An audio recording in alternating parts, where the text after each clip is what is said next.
Boa noite a todos. Eu quero cumprimentar o presidente desta seccional, doutor Eudécio, e parabenizá-lo por... Eu vou sair de trás desse... Os púlpitos não foram feitos para mim. Então, aonde eu chego, eu já vou passo para frente já. O problema não é com os púlpitos, é comigo, né? Porque se todos são grandes... Doutor Eudécio, eu queria cumprimentá-lo e, ao mesmo tempo, parabenizá-lo por ter apoiado este evento, porque isso demonstra a sua sensibilidade para um tema que é tão caro à dignidade humana. Portanto, a subseção de Itaquera está à frente quando traz para a sua programação, não é, um tema desta natureza. Então, eu quero cumprimentar na sequência... Eu vou manter essa sequência aqui. A doutora Selma é minha amiga há muitos anos, acho que mais de uma década, com certeza, não é? É uma querida amiga que tem partilhado conosco nestes anos todos tantos sonhos, tantas lutas e tantas caminhadas por esse estado afora, não é? Em nome deste direito. Na verdade, já ficou muito claro, através dos meus antecessores, não é, de que não se trata de... A liberdade religiosa não tem nenhum viés religioso. Embora o nome nos remeta à religião, não é? Mas não tem viés religioso. Não é? A liberdade religiosa, ela se concentra na defesa de um direito. E, portanto, alcança todas as pessoas, porque o direito é de todos. Então, doutora Selma, eu queria mais uma vez agradecer, não é, pela organização impecável, você é sempre muito cuidadosa, não é, com tudo que faz, e que bom, não é, que você está nessa subseção e trazendo, então, para o debate este tema. Muito obrigada. Doutor Avelino, nos divertimos ali dentro com pão de metro, olha, quase que eu não saía dali, viu? Muito obrigada, doutor, não é, pelo acolhimento aqui nesta subseção, doutora Rosa, que bom ouvir este sotaque, não é? Eu sou muito encantada com os nossos irmãos da América do Sul, porque estabeleci uma relação de reciprocidade com o Peru, que é um país vizinho ao seu e ao meu, não é? Porque lá é desenvolvido um trabalho muito intenso de liberdade religiosa, talvez poucos de nós sabem, não é, que o Peru, na América do Sul, tenha sido o primeiro país a aprovar uma lei nacional de liberdade religiosa. Embora ela padeça de alguns problemas ainda, não é, mas me parece que os peruanos estão contentes. E em alguns momentos de idas minhas a países aqui da América do Sul, eu estive com muitos chilenos, inclusive com um senador, que eu estou tentando recordar o nome aqui agora, não consigo, um senador chileno, com quem eu pude compartilhar um evento nos Estados Unidos sobre liberdade religiosa. E ele foi ali para levar a experiência do Chile. Então, a América do Sul, ela tem desenvolvido, né? A Argentina tem um conselho argentino de liberdade religiosa. Agora, no Uruguai, vai acontecer no mês de setembro, um grande evento de liberdade religiosa por meio do consórcio latino-americano de liberdade religiosa. Então, nós estamos avançando, não é? Doutor João Marcos, que bom ouvi-lo aqui, e o seu entusiasmo me deixou cheia de esperança, né, de que essa semente aqui vai frutificar muito, viu, doutor Eudécio? Essa dupla aqui, olha, vai frutificar muito o trabalho da liberdade religiosa. Obrigada, doutor João Marcos, né, por todo o compromisso que o senhor já demonstrou nessa noite ter com o tema da liberdade religiosa. Nos colocamos à disposição na nossa comissão da seccional para essa troca, não é, de conhecimento, de experiências, de vivências, não é? A gente quer realmente que o tema cresça e se multiplique por esse estado, por esse país. Muito obrigada, parabéns pela iniciativa. Professor Samuel e o doutor Rossetti já são velhos conhecidos. Não é que vocês sejam velhos, vocês são meus velhos conhecidos. Não é? Vocês são meus velhos conhecidos. O professor Samuel eu conheço há 15 anos, o professor Ricardo Rossetti talvez uns 10 anos, não é? E temos também empreendido muitas caminhadas, muitas, a gente não consegue mais nem dizer quantas. Eu quero destacar aqui a presença de um grande amigo que aqui na Zona Leste tem realizado um extraordinário trabalho. E eu quero fazer este reconhecimento público, porque também já o conheço há mais de uma década, e talvez o trabalho da liberdade religiosa aqui na Zona Leste ele não teria avançado como avançou, não fosse o apoio desta liderança. É um professor também, e eu quero, professor João, pedir que o senhor se coloque de pé. Professor João Araújo, ele representa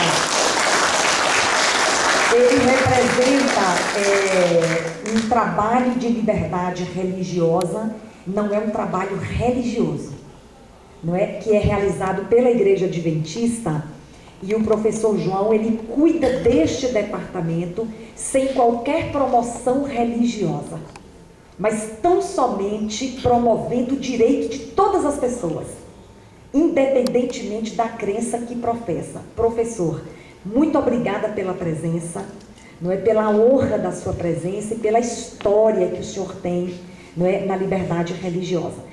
E no ensejo, eu quero também reconhecer aqui a presença de outro grande amigo que tem realizado um extraordinário trabalho de liberdade religiosa há muitos anos em São Miguel Paulista, que é o professor Isaías. Eu queria que o senhor se colocasse de pé também. São parceiros muito importantes que merecem nesta noite o nosso reconhecimento. O professor Isaías tem em funcionamento uma página no Facebook sobre liberdade religiosa, e ele tem atualizado as pessoas dos eventos que acontecem e tem realizado eventos em escolas, não é, para a promoção do direito. Portanto, eu não quis fazer qualquer demérito dos demais que estão aqui, mas essas pessoas, eu fiz esse destaque por conhecer a história que marca, não é, a liberdade religiosa aqui em São Paulo. Cumprimento o clube de aventureiros, desbravadores que estão aqui, os colegas advogados, né, que compõem essa diretoria aqui da subseção, senhoras e senhores. Eu acho que não restou muita coisa para eu falar, doutor Eudécio, então eu vou fazer um breve histórico da Comissão de Liberdade Religiosa. No ano de 2006, ainda sob a presidência, não é, do presidente Luiz Flávio Borges Durso, iniciamos ali, tivemos a alegria de ser membros fundadores, iniciamos na ordem um movimento para criar uma comissão de liberdade religiosa. Comissão que não existia em nenhuma outra seccional do Brasil, e embora eu seja baiana de nascimento e tenha vivido parte da minha vida na Bahia, mas eu tenho um amor muito grande por São Paulo, um reconhecimento ao AB de São Paulo, que tem capitaneado grandes movimentos, né, grandes temas, e não foi diferente com a liberdade religiosa. Então, a primeira comissão de Direito e Liberdade Religiosa no Brasil foi criada pela OAB de São Paulo no ano de 2006. Nós comemoramos o ano passado 10 anos de existência dessa comissão. Ela já chegou a ter 80 advogados. Nós fizemos um pequeno filtro o ano passado, doutor João Marcos, porque alguns dos nossos colegas se esqueceram que eram membros da comissão e a gente os convidou a ficar ou a sair. Vamos falar o português, claro, né, doutor Eudécio? E alguns aceitaram sair, então a comissão ficou um pouquinho menor, mas ficou bem consistente, não é, porque agora é composta por advogados que efetivamente estão nos ajudando a implementar as nossas ações. Não é? As duas frentes principais de trabalho desta comissão, não é, são, a primeira delas é um trabalho educativo. Não há como transformarmos realidades intolerantes em realidades fraternas e solidárias, a não ser por meio do trabalho educativo. Esse que está sendo feito, por exemplo, nesta noite, é parte deste compromisso da OAB de educar pessoas, profissionais, líderes religiosos, jovens em formação acadêmica, não é? Educá-los para exercer um direito que já está garantido, mas exercer com adequação. E aí eu aproveito, quando falo de direito já garantido, e esse é um bom ensinamento para nós nesta noite, não é, que o direito à liberdade religiosa, ele, na nossa Constituição Federal, está contido no rol dos direitos e garantias fundamentais, que o Dr. Rossetti falou bem aqui sobre direitos fundamentais, são aqueles que foram positivados por um Estado e que sem eles, os seus cidadãos não podem ter vida digna. Estou certo, doutor? Sou professor de direitos fundamentais, mas eu estou me arriscando aqui dizer, aliás, a nossa Constituição Federal, lá no artigo 1º, estabelece como base do Estado brasileiro a dignidade humana. O Estado brasileiro, as suas bases são 5 ou 6, e uma delas é dignidade das pessoas, dos cidadãos brasileiros. E não se pode falar em vida digna sem assegurar aos cidadãos os seus direitos fundamentais. E lá nos direitos fundamentais, que aliás não estão só no artigo 5º, é do 5º ao 17, estou errada? Não. O senhor me corrija, que o senhor é constitucionalista, o senhor não é? Do 5º ao 17 estão os direitos fundamentais, a gente pensa que é só no 5º. Mas lá no 6º, por exemplo, estão os nossos direitos sociais. Eu quero mencionar só 2 deles, que é o direito de acesso ao trabalho e à educação. E muitos religiosos estão tendo um direito fundamental, que é direito de acesso ao trabalho e à educação, mitigado, diminuído ou retirado em razão da religião que escolheu.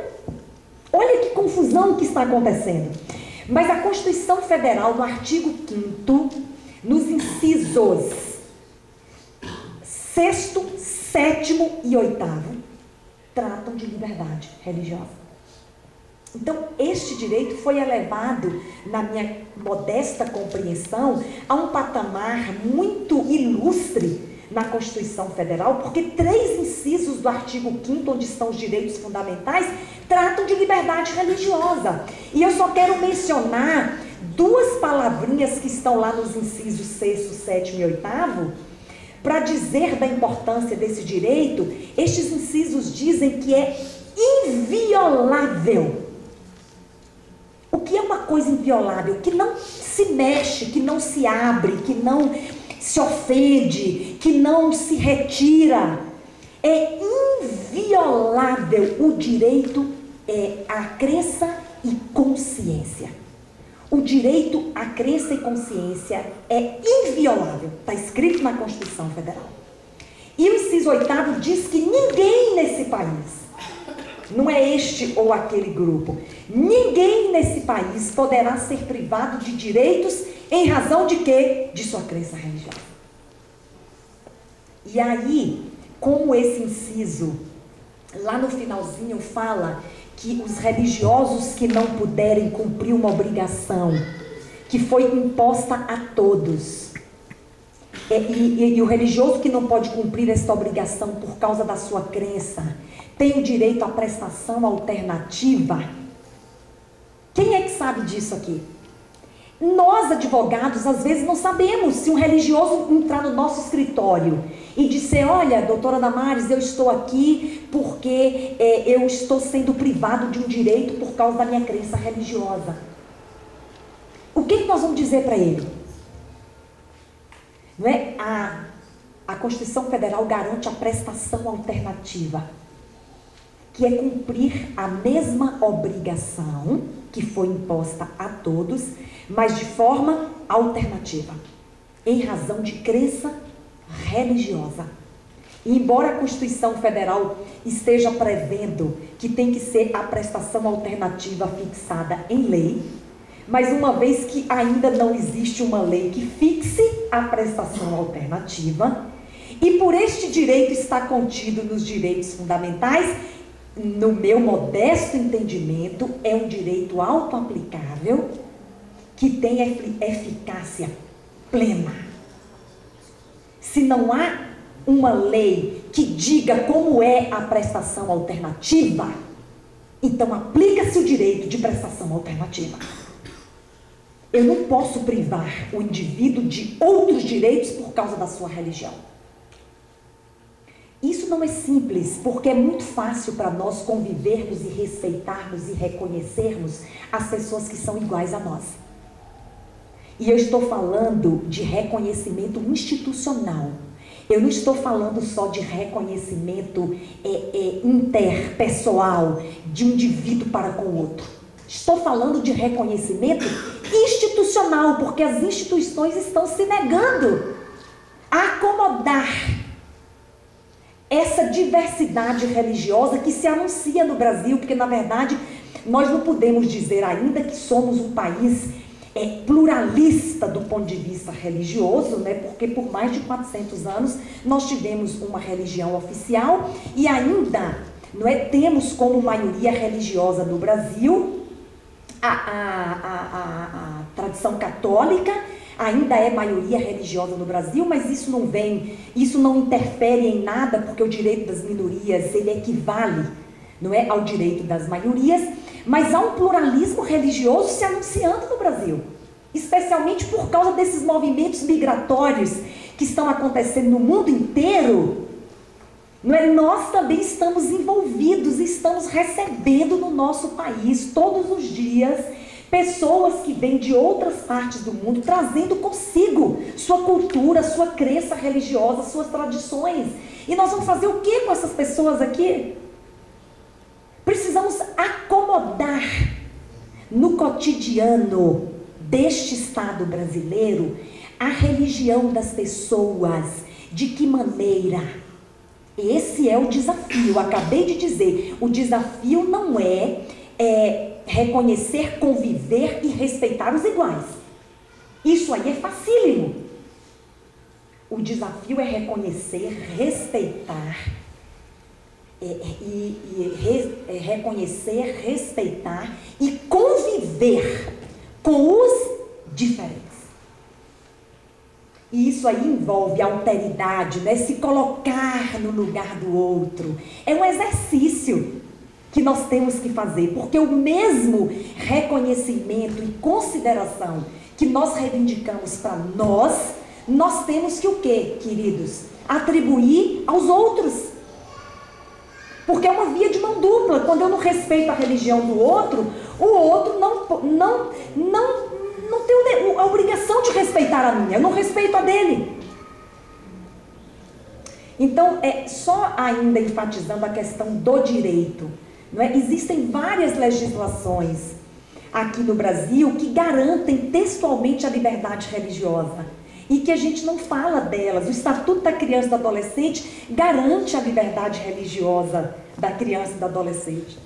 O Estatuto do Idoso fala textualmente na liberdade religiosa do idoso. A lei de abuso de autoridade que está sendo... há uma intenção de modificar essa lei, ela fala sobre condutas em face de religiões que constituem abuso de autoridade. O próprio Código Civil fala de como intimações e citações não podem ser procedidas durante cerimônias religiosas, que precisam ser respeitadas. E tudo isto... Aqui no Brasil, os problemas práticos são enormes. E aí eu falo da segunda frente da comissão. Eu falei da primeira, que é um trabalho educativo, de conscientização e preventivo. Porque prevenir é muito melhor do que reprimir. Depois que o indivíduo já praticou um ato de intolerância que fere de morte as pessoas, porque há pessoas que preferem até ser vítimas de uma violência física, mas tem um intenso sofrimento se tiver uma violação de consciência, de crença, de fé. Portanto, esse é um assunto muito sério, não é? Há uns 2, 3 meses atrás, o tempo passa tão rápido que a gente perde a noção.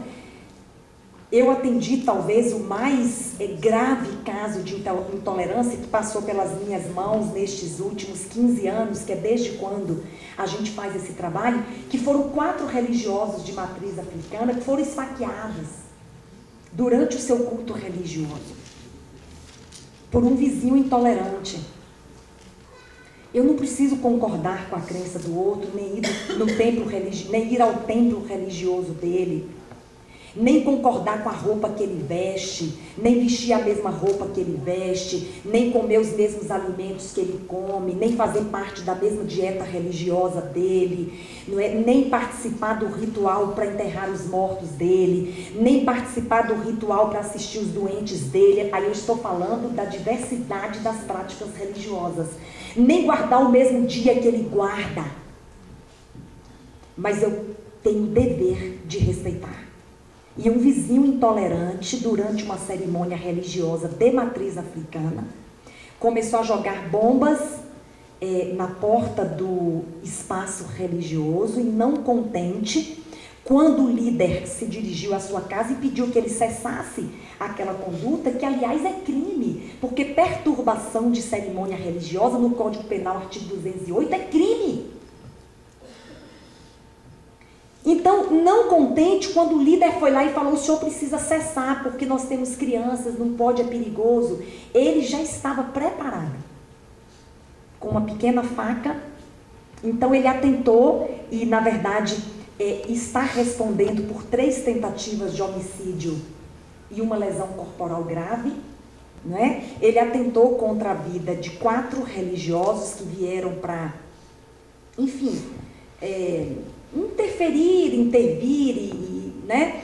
e apaziguar ou até proteger o seu líder religioso, né? Então um teve uma perfuração profunda no fígado, salvo engano, outro teve um corte que atravessou o tórax até aqui, o final do abdômen, e mais 2 tiveram cortes profundos nos braços.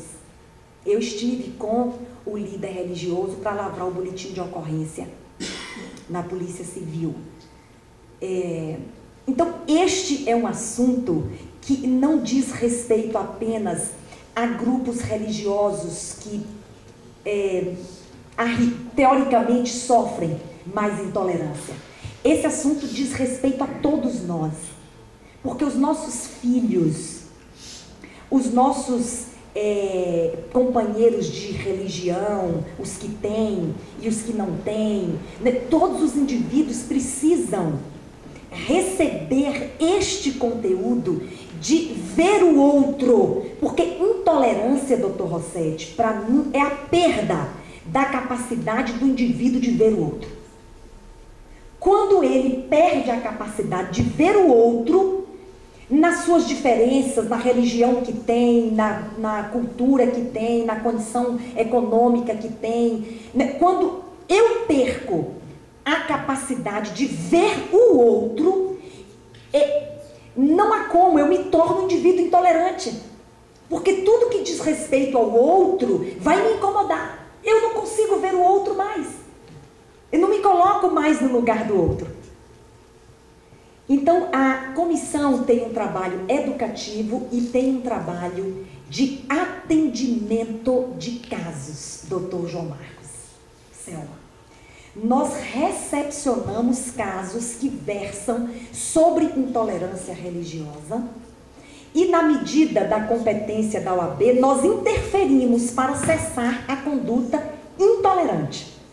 Evidentemente que a OAB ela não pode processar pessoas porque praticaram um crime de intolerância, não é? E outras ações mais. Mas ela pode encaminhar, ela pode orientar, não é? Ela pode, inclusive, oficiar agentes de intolerância, não é? Para obter esclarecimentos. Nós já conseguimos interferir em condutas intolerantes que foram cessadas com o ofício da OAB, convidando o indivíduo intolerante, não é, a recuar naquela conduta, porque ela significa uma violação da lei.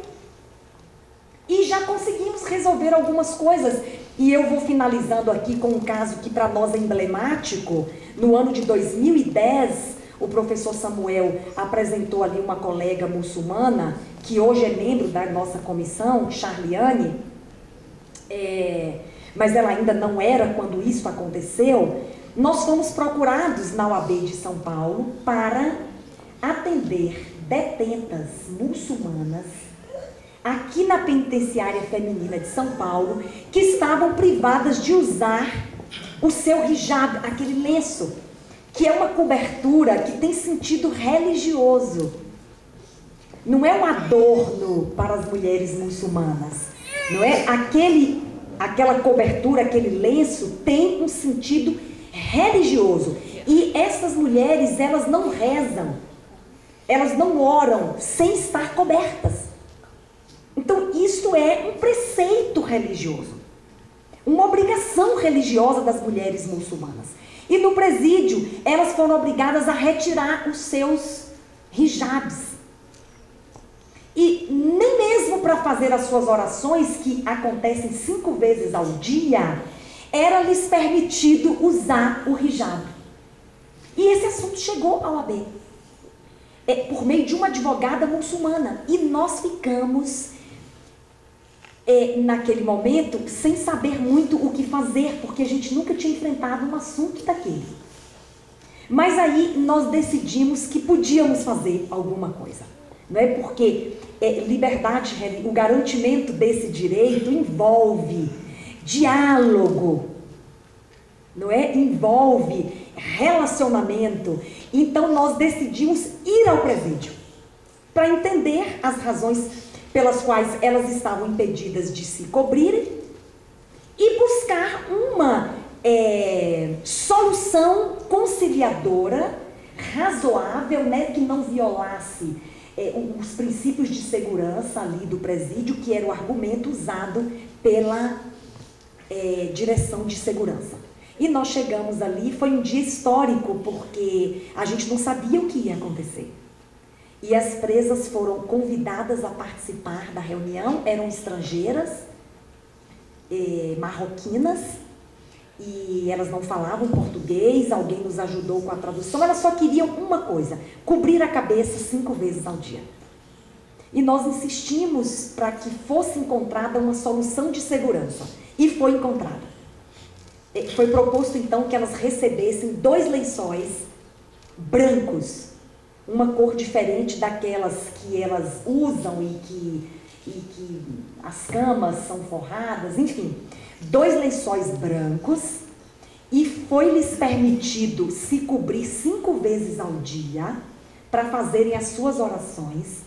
Isso para nós, para aqueles que rezam e que oram descobertos, parece de nenhuma importância, não é? Eu não me cubro para fazer as minhas orações, mas aquelas religiosas se cobrem, embora estivessem privadas da sua liberdade de ir e vir, não é? A carceragem não pode violar o direito de crença e de consciência.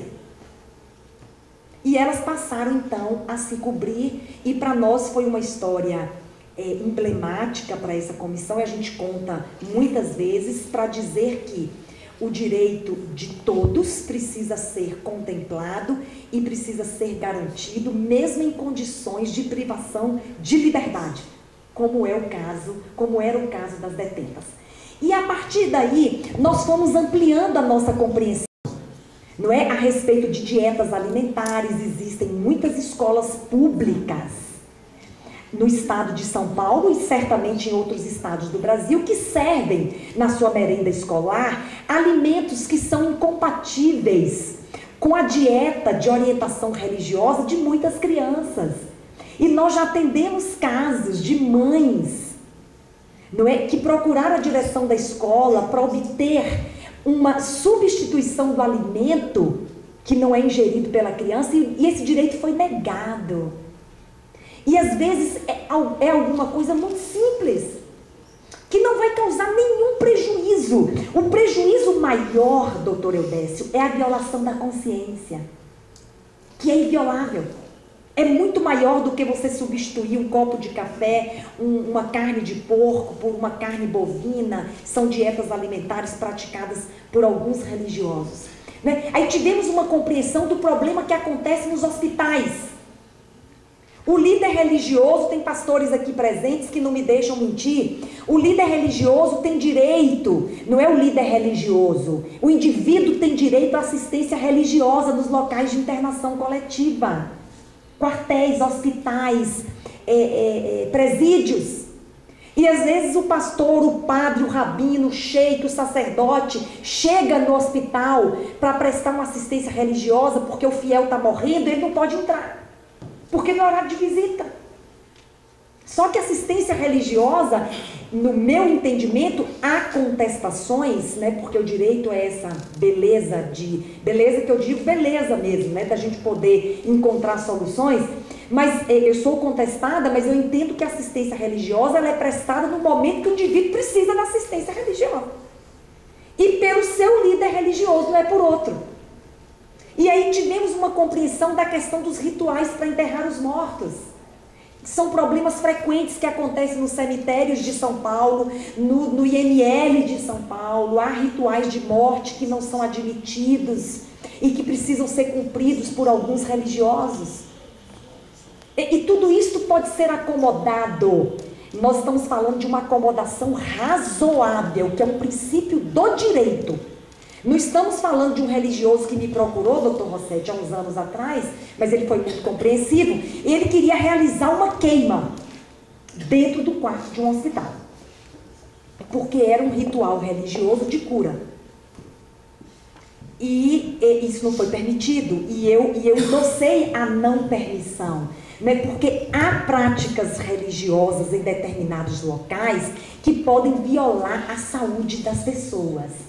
Então, a queima, fumaça, dentro de um quarto hospitalar, viola protocolos de segurança, de protocolos de esterilização, e tem pacientes que têm problemas respiratórios. Então, tem coisas que não podem ser feitas. O Estado brasileiro não vai tutelar práticas religiosas que violam a saúde, que violam a ordem, que violam a segurança, que violam outros direitos fundamentais assegurados. Então, é preciso encontrar, não é, o bom termo, aquilo que não viola direitos, não é, e que é razoável, que pode ser admitido. Agora, o que nós vemos é uma negativa frequente de fazer pequenas acomodações. Nós não estamos falando de grandes coisas. Nós estamos falando que há uma negativa e uma resistência de agentes públicos ou privados, ou de fazer pequenas acomodações que vão homenagear a crença e a consciência, não é? E não vão causar nenhum prejuízo. Entendeu, doutora Avelina? Então, queridos, eu quero encerrar dizendo que nós precisamos avançar fazendo um trabalho de conscientização de indivíduos, de crianças. O meu filho tem 8 anos, eu ensino para ele todos os dias que ele precisa reconhecer a religião do outro, embora ele tenha a dele, que eu ensino na minha casa. Ele tem a dele, mas ele precisa respeitar a do outro. Todas as nossas crianças precisam aprender isto, não é? E também precisamos educar em direitos. Eu também preciso saber quais são os direitos que eu tenho para poder exercê-los com adequação. É um trabalho enorme. Por quê? Porque esse trabalho de natureza educativa, ele é muito mais difícil de se fazer, mas nós não temos outro caminho. Porque como é que nós vamos combater a intolerância usando métodos não tolerantes? Então eu conclamo a todos nesta noite, agradecendo e parabenizando a iniciativa e nos colocando à disposição na OAB de São Paulo. Nós teremos um stand na Conferência Nacional, tá? Doutor João Marcos e Selma, queremos os dois lá para ajudar a gente, porque vai ter muito movimento, a gente espera, não é? Um stand promovendo a liberdade religiosa, estimulando outras seccionais do Brasil a criarem esta comissão nos seus estados, e a gente quer movimentar o tema na Conferência Nacional da Advocacia, que vai acontecer de 27 a 31 de novembro deste ano, lá no AMB, Tá bom, queridos? Então, que nós possamos sair daqui estimulados e motivados a participarmos de ações e de movimentos que garantam, que promovam, protejam e defendam o direito à liberdade religiosa de todas as pessoas e em todos os lugares. Muito obrigada.